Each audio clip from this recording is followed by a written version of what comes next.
당신은 지금 무엇을 소유하고 있는가?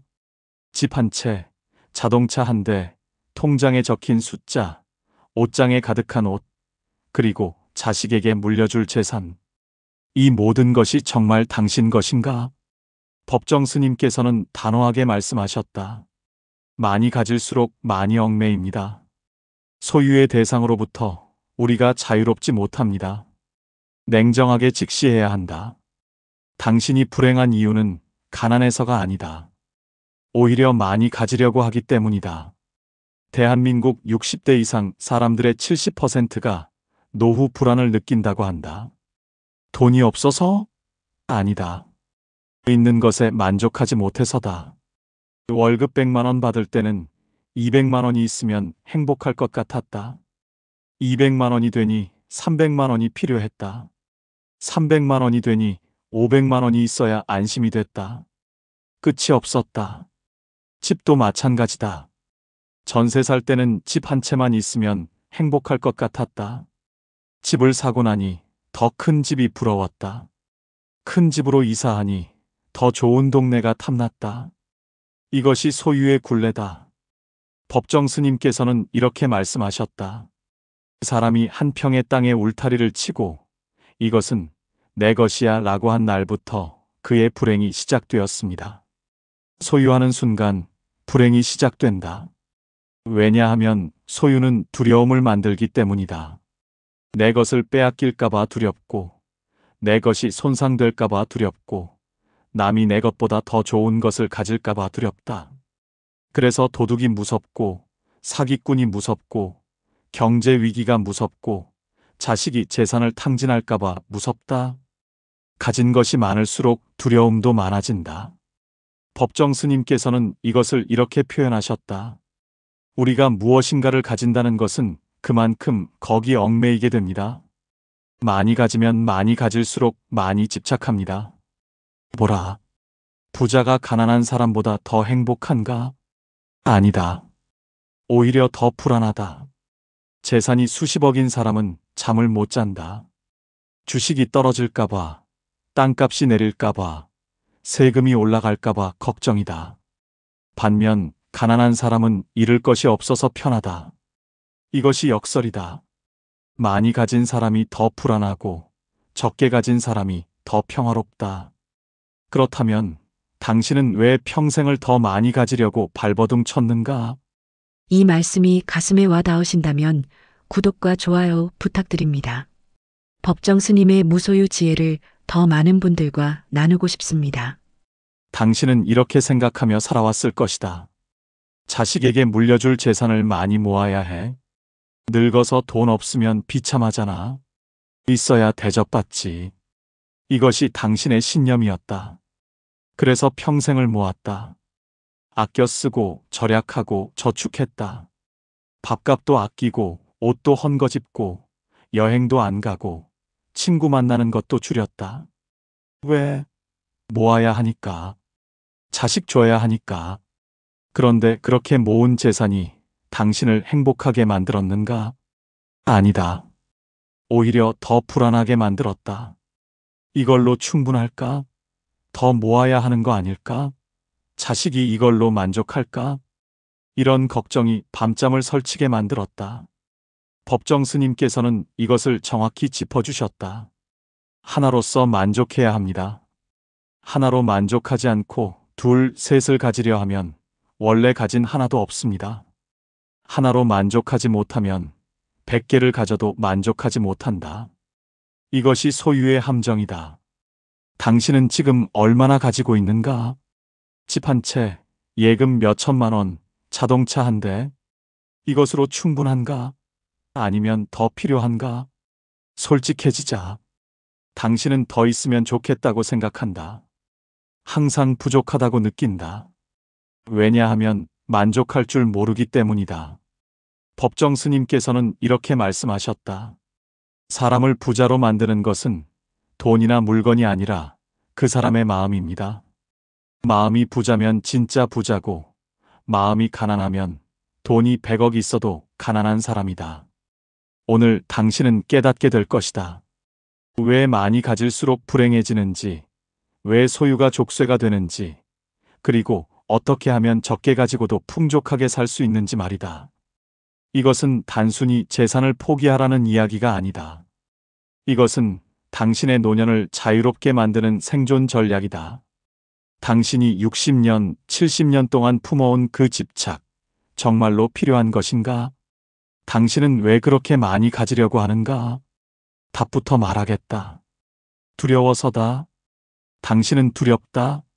늙어서 돈 없으면 비참할까봐, 자식에게 짐이 될까봐, 사람들에게 무시당할까봐. 그래서 끊임없이 모은다. 쌓고 아끼고 저축한다. 이것이 소유욕의 뿌리다. 두려움. 법정 스님께서는 이것을 정확히 짚어주셨다. 내가 무엇을 소유한 순간부터 타인을 경계하게 되고 사람을 잠재적인 침입자로 생각합니다. 당신도 그랬다. 재산이 생기니까 남이 무서워졌다. 사기꾼이 무섭고, 도둑이 무섭고, 사위가 무섭고, 며느리가 무섭다. 내 재산을 노리는 거 아닐까? 나 죽으면 다 가져가려는 거 아닐까? 이런 의심이 사람을 믿지 못하게 만들었다. 그래서 외로워졌다. 재산은 많은데 마음 놓고 만날 사람은 없다. 친구도 의심스럽고, 친척도 의심스럽고, 심지어 자식까지 의심스럽다. 이것이 소유가 만든 고독이다. 법정 스님께서는 이렇게 말씀하셨다. 무엇인가를 가진다는 것은 그것이 물건이 됐건, 집이나 가구가 됐건, 명예가 됐건, 그만큼 거기에 얽매이게 됩니다. 당신은 무엇에 얽매여 있는가?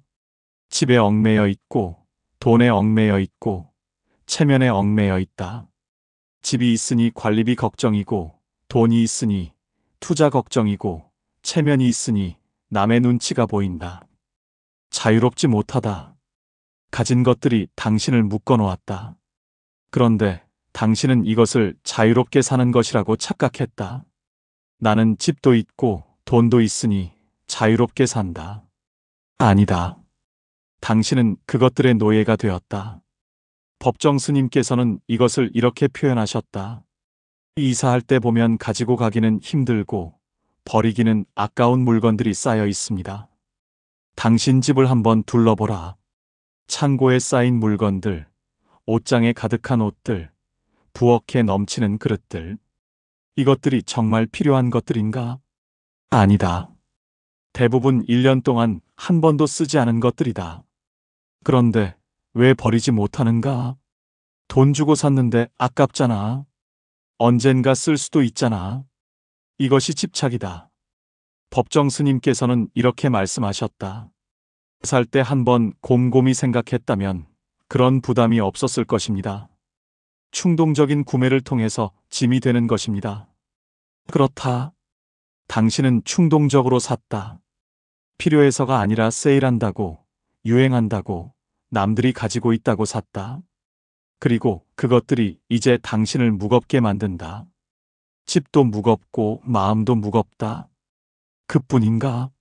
당신은 자식에게 물려줄 재산도 집착한다. 내가 평생 모은 이 재산, 자식에게 물려줘야지. 많이 줘야 효도받지. 이것이 당신의 생각이다. 그런데 그 생각이 당신을 괴롭힌다. 이걸로 충분할까? 더 모아야 하는 거 아닐까? 자식들끼리 싸우지는 않을까? 법정 스님께서는 이렇게 말씀하셨다. 부모로부터 막대한 유산을 물려받고 나서도 그걸 제대로 지키지 못하고 하루아침에 탕진하는 경우가 얼마나 많습니까? 그렇다. 당신이 평생 모은 재산, 자식이 몇 년 만에 날릴 수도 있다. 그런데 당신은 그것을 위해 평생을 희생했다. 여행도 안 가고 맛있는 것도 안 먹고 친구도 안 만나고 그저 모으기만 했다. 이것이 정당한가? 아니다. 이것은 어리석은 짓이다. 그렇다면 구체적으로 어떤 생각들이 당신을 소유욕의 노예로 만들었는가? 지금부터 당장 버려야 할 생각 5가지다. 첫째, 많이 가져야 안심이 된다. 아니다. 많이 가질수록 더 불안해진다. 잃을 것이 많아지기 때문이다. 둘째, 자식에게 많이 물려줘야 효도받는다. 아니다. 재산으로 효도를 살 수 없다. 오히려 재산 때문에 자식과 싸운다. 셋째, 돈이 있어야 대접받는다. 아니다. 돈으로 대접받는 것은 진짜 대접이 아니다. 그것은 거래다. 넷째, 아껴야 나중에 편하다. 아니다. 나중은 오지 않는다. 지금 쓰지 못하면 영영 못 쓴다. 다섯째, 있어도 그만, 없어도 그만인 물건은 없다. 아니다. 당신 집에 있는 물건 중 80%가 있어도 그만, 없어도 그만이다. 이 5가지 생각이 당신을 평생 괴롭혔다. 이제 진단을 받아들일 때가 되었다. 당신이 불행한 이유는 돈이 없어서가 아니다. 집이 작아서가 아니다. 재산이 적어서가 아니다. 만족할 줄 모르기 때문이다. 법정 스님께서는 이렇게 말씀하셨다. 하나로서 만족하지 않고 둘, 셋을 가지려 하면 원래 가진 하나도 없습니다. 지금 당신이 가진 하나로 만족하지 못하면 100개를 가져도 만족하지 못한다. 그렇다면 어떻게 이 소유욕의 굴레에서 벗어날 수 있는가? 그 답을 법정 스님의 무소유 가르침에서 찾을 수 있다. 무소유란 무엇인가? 아무것도 갖지 않는 것이 아니다. 소유했다는 생각을 버리는 것이다. 법정 스님께서는 이것을 명확히 말씀하셨다. 무소유란 불필요한 것을 갖지 않는 것입니다. 꼭 필요한 것만 갖는 것입니다. 당신은 지금까지 무소유를 오해했다. 스님처럼 산속에 들어가서 아무것도 안 가지고 사는 거 아니야? 나는 그렇게 못 살아. 아니다. 무소유는 산속에 들어가는 것이 아니다. 세상에 살면서도 소유욕으로부터 자유로워지는 것이다. 법정 스님께서는 이렇게 말씀하셨다. 무소유는 아무것도 갖지 않는 것이 아니라 불필요한 것을 갖지 않는 것입니다. 불필요한 것. 당신 집에 불필요한 것이 얼마나 많은가? 1년 동안 한 번도 입지 않은 옷, 한 번도 쓰지 않은 그릇, 언젠가 쓰겠지 하며 쌓아둔 물건. 이것들이 모두 불필요한 것들이다. 그런데 왜 버리지 못하는가? 소유욕 때문이다. 내 것이라는 집착 때문이다. 법정 스님께서는 이것을 이렇게 표현하셨다. 우리는 지금 이 순간에도 지구라는 커다란 행성을 타고 우주 공간을 비행하고 있습니다. 60억이 넘는 승객들이 타고 있습니다. 우리는 모두 이 지구라는 배에 탄 승객일 뿐이다. 타고 있을 뿐이지 소유한 것이 아니다. 당신이 가진 집, 그것은 당신 것이 아니다. 잠시 빌린 것이다. 당신이 가진 돈, 그것도 당신 것이 아니다. 잠시 보관하고 있을 뿐이다. 당신이 가진 몸, 그것조차 당신 것이 아니다. 언젠가 흙으로 돌아갈 것이다. 그렇다면 무엇이 진짜 당신 것인가? 아무것도 없다. 이것을 깨닫는 것이 무소유다. 법정 스님께서는 이렇게 말씀하셨다. 넉넉한 마음의 그릇을 먼저 준비해야 됩니다. 그릇이 작으면 아무리 많이 부어도 넘칩니다. 마음의 그릇. 이것이 핵심이다. 그릇이 작은 사람은 조금만 가져도 넘친다고 불평한다. 이것만으로는 부족해. 더 필요해. 하지만 그릇이 큰 사람은 적게 가져도 넉넉하다. 이것으로 충분해. 감사해. 그렇다면 어떻게 마음의 그릇을 키울 수 있는가? 욕심을 버리는 것이다. 법정 스님께서는 이렇게 말씀하셨다. 욕심을 버리면 모든 것이 넉넉합니다. 욕심을 채우려 하면 모든 것이 부족합니다. 당신은 평생 욕심을 채우려고 했다. 더 큰 집, 더 많은 돈, 더 좋은 차. 그런데 채워지는가? 아니다. 오히려 더 커진다. 이것이 욕심의 본질이다. 채울수록 더 커진다. 그렇다면 어떻게 해야 하는가? 욕심을 버려야 한다. 채우려고 하지 말고 비워야 한다. 법정 스님께서는 이것을 이렇게 표현하셨다. 자유롭게 산다는 것은 어디에도 얽매이지 않는 것입니다. 어디에도 얽매이지 않는다. 집에도 얽매이지 않고, 돈에도 얽매이지 않고, 체면에도 얽매이지 않는다. 그러면 자유롭다. 가벼워진다. 마음이 가벼워지고 몸이 가벼워진다. 법정 스님께서는 또 이렇게 말씀하셨다. 고마움과 감사함, 이것이 행복입니다. 아쉬움과 불만을 모으면 불행입니다. 당신은 평생 무엇을 모았는가? 아쉬움과 불만을 모았다. 이것만으로는 부족해. 더 있었으면 좋겠어. 이것이 당신이 모은 것이다. 그래서 불행했다. 하지만 무소유는 다르다. 무소유는 고마움과 감사함을 모은다. 이것으로 충분해. 있는 것만으로도 고마워. 이렇게 생각하면 행복해진다. 법정 스님께서는 이것을 명확히 말씀하셨다. 사람을 부자로 만드는 것은 돈이나 물건이 아니라 그 사람의 마음입니다. 마음이 부자면 진짜 부자다. 돈이 1억밖에 없어도 1억이나 있네. 고마워라고 생각하면 부자다. 하지만 돈이 10억 있어도 10억밖에 없네. 부족해라고 생각하면 가난한 사람이다. 그렇다면 무소유의 구체적인 의미는 무엇인가? 첫째, 필요한 것만 갖는다. 집이 필요하면 집 하나만 있으면 된다. 두째, 세 채 필요 없다. 옷이 필요하면 입을 만큼만 있으면 된다. 옷장 가득 필요 없다. 돈이 필요하면 쓸 만큼만 있으면 된다. 수억 필요 없다. 둘째, 소유했다는 생각을 버린다. 집이 있어도 이것은 내 것이라고 생각하지 않는다. 잠시 빌린 것이라고 생각한다. 돈이 있어도 이것은 내 것이라고 생각하지 않는다. 잠시 보관하는 것이라고 생각한다. 그러면 집착이 사라진다. 셋째, 언제든지 놓을 준비가 되어 있다. 집이 없어지면 없어지는 대로 산다. 돈이 없어지면 없어지는 대로 산다. 집착하지 않으니까 놓을 수 있다. 법정 스님께서는 이렇게 말씀하셨다.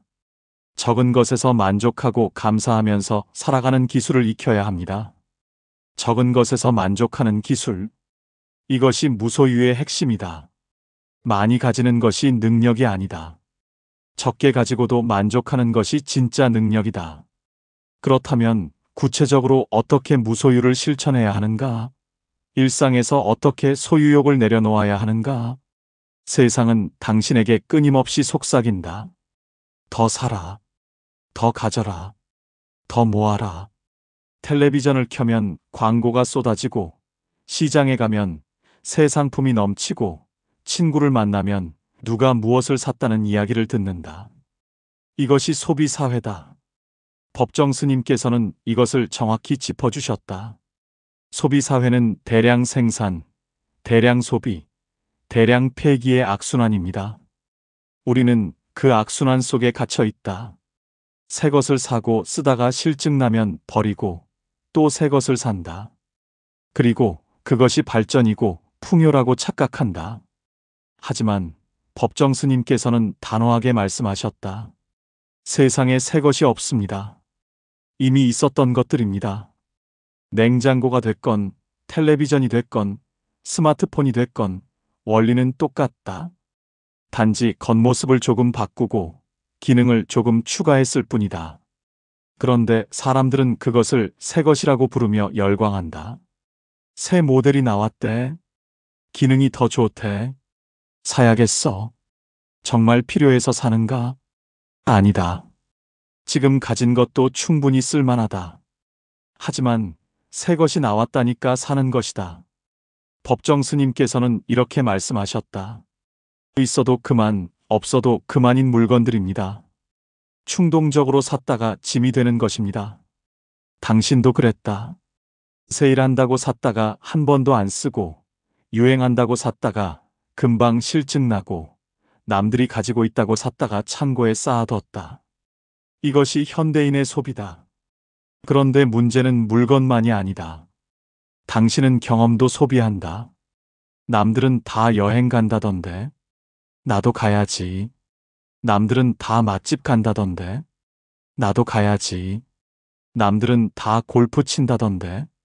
나도 배워야지. 경험까지도 남과 비교하며 소비한다. 법정 스님께서는 이것을 이렇게 경고하셨다. 한정된 자원이 얼마나 지금 낭비되고 있습니까? 지구의 자원은 한정되어 있다. 그런데 우리는 끝없이 소비한다.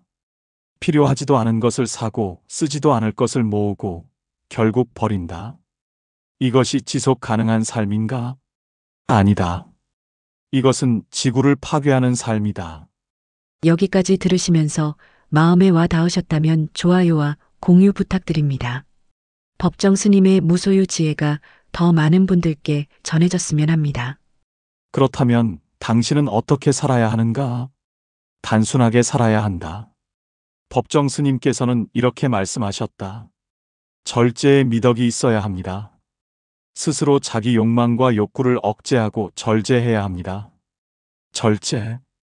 이 말이 낯설게 들리는가? 현대 사회는 절제를 가르치지 않는다. 오히려 방종을 가르친다. 하고 싶은 대로 해. 갖고 싶은 대로 가져. 먹고 싶은 대로 먹어. 이것이 자유라고 가르친다. 하지만 법정 스님께서는 말씀하셨다. 진정한 자유는 어디에도 얽매이지 않는 것입니다. 욕망대로 사는 것은 자유가 아니다. 욕망의 노예가 되는 것이다. 진정한 자유는 욕망을 절제하는 것이다. 이것은 필요 없어. 갖지 않아도 돼. 이렇게 선택할 수 있는 것이 진짜 자유다. 그렇다면 구체적으로 무엇을 절제해야 하는가? 첫째, 물건 사는 것을 절제하라. 무엇을 사기 전에 3번 물어보라. 정말 필요한가? 없으면 안 되는가? 지금 가진 것으로는 안 되는가? 이 3가지 질문에 모두 예라고 답할 수 있을 때만 사라. 둘째, 먹는 것을 절제하라. 배가 부르면 그만 먹어라.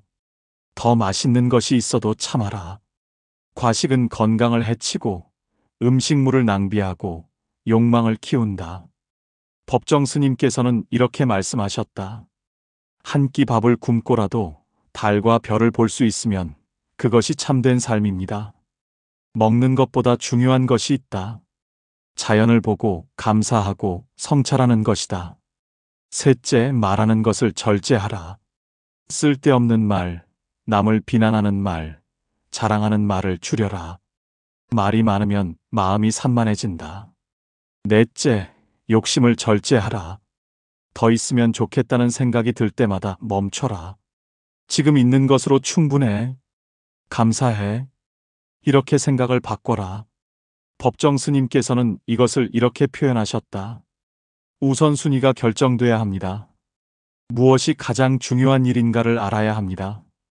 무엇이 가장 중요한가? 집이 넓은 것? 돈이 많은 것? 차가 좋은 것? 아니다. 마음이 평안한 것, 가족이 건강한 것, 감사하며 사는 것. 이것이 가장 중요하다. 그런데 우리는 우선순위를 잘못 세웠다. 물질을 첫째로 놓고 마음을 뒤로 밀었다. 그래서 불행했다. 이제 순서를 바로 잡아야 한다. 마음을 첫째로, 물질을 둘째로. 법정 스님께서는 또 이렇게 말씀하셨다. 오래된 것을 아름답게 여기고 세월의 무게를 지닌 낡은 것에 대한 가치를 되살려야 합니다. 새 것만 좋은 것이 아니다. 할아버지 때부터 써온 밥상, 어머니가 쓰던 바느질 도구, 아버지의 책. 이것들이 진짜 가치 있는 것이다. 세월의 무게는 돈으로 살 수 없다. 그런데 우리는 그것들을 버렸다. 낡았으니까 버려. 새 것으로 사. 이것이 현대인의 생각이다.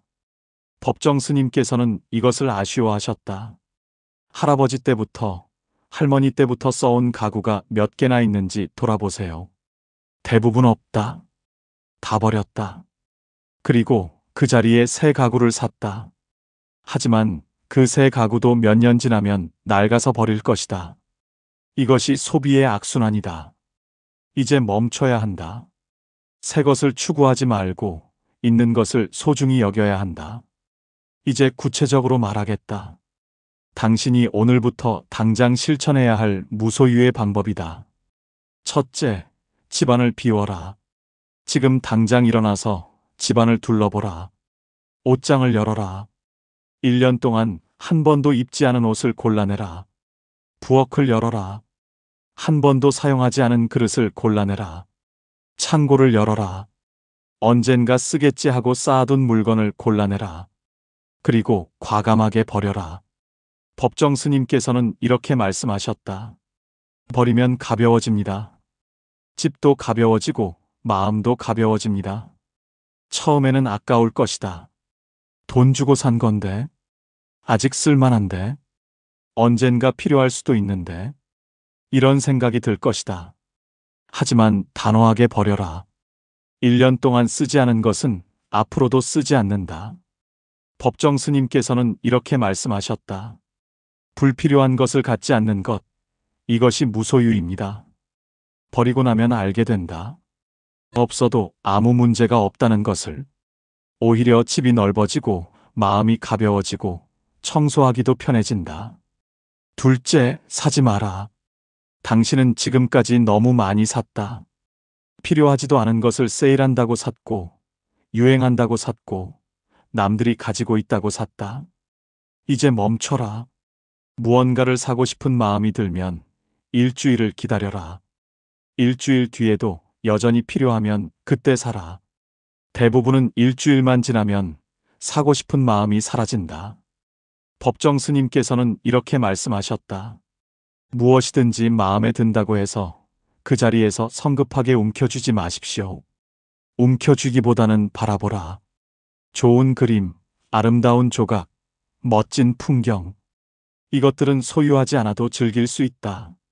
미술관에 가서 보면 되고, 공원에 가서 보면 된다. 꼭 내 것으로 만들 필요가 없다.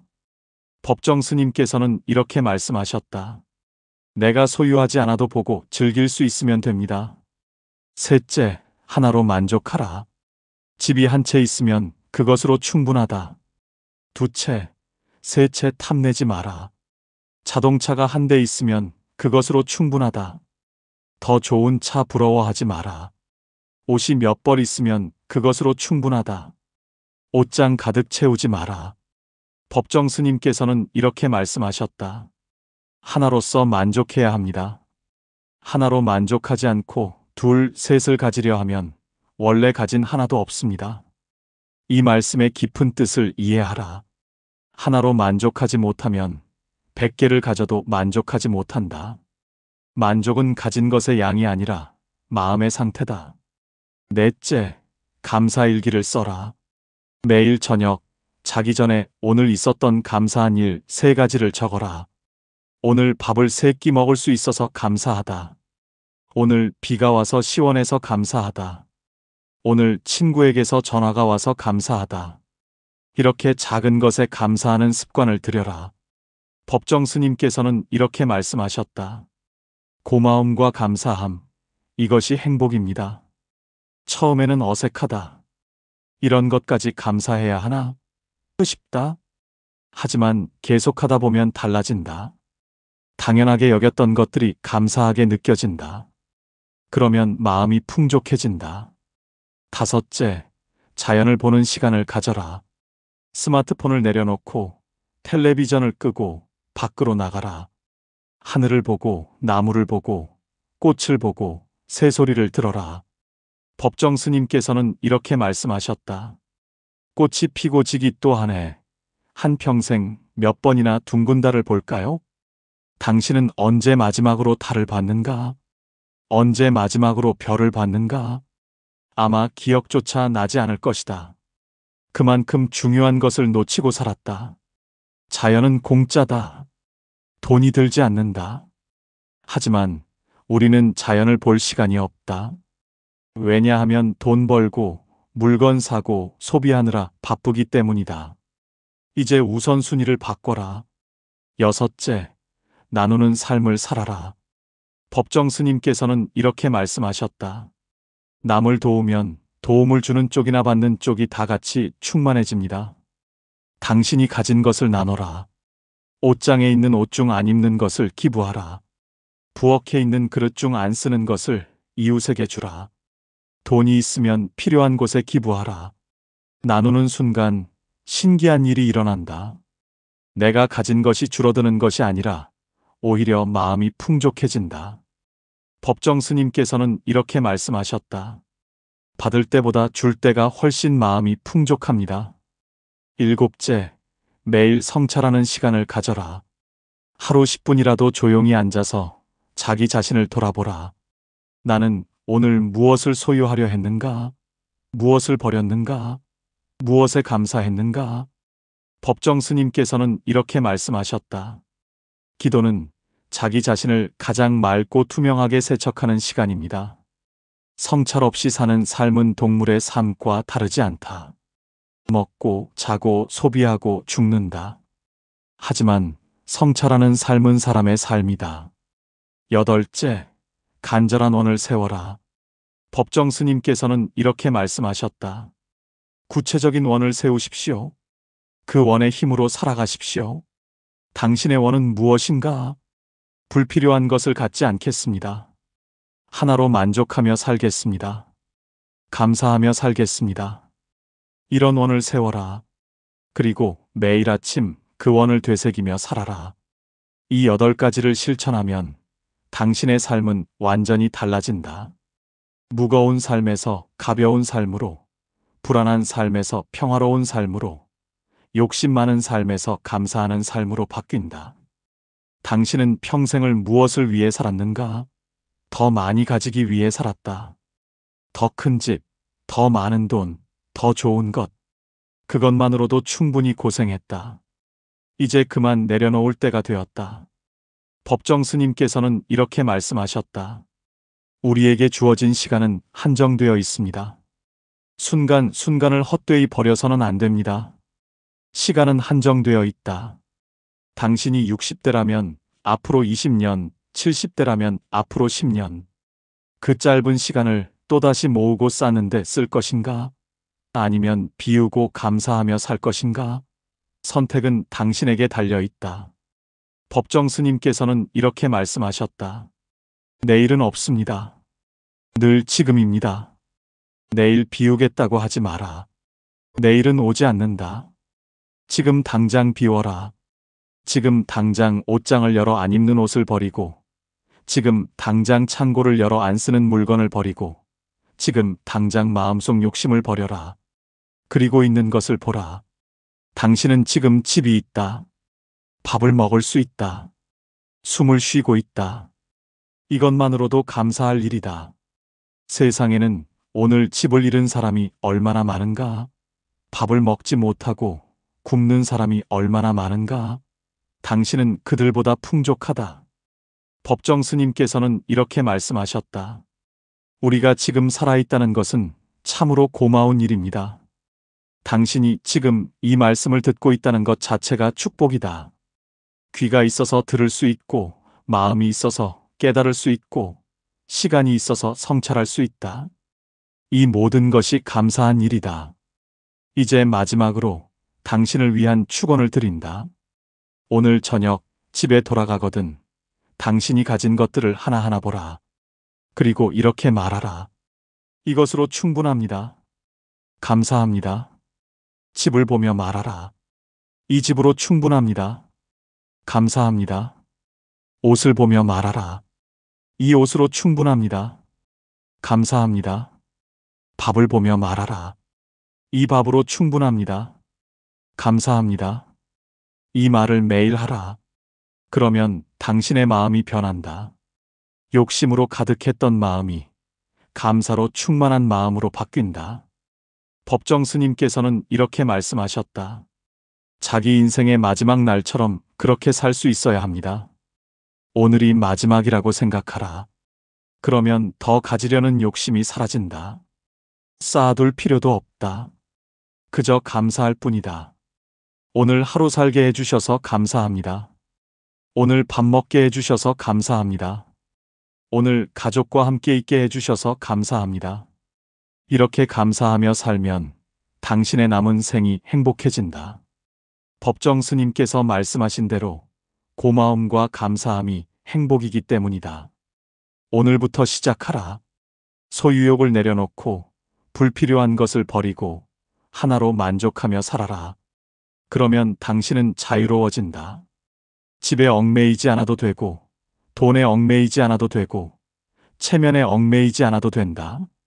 당신은 당신대로 가볍게, 자유롭게 살면 된다.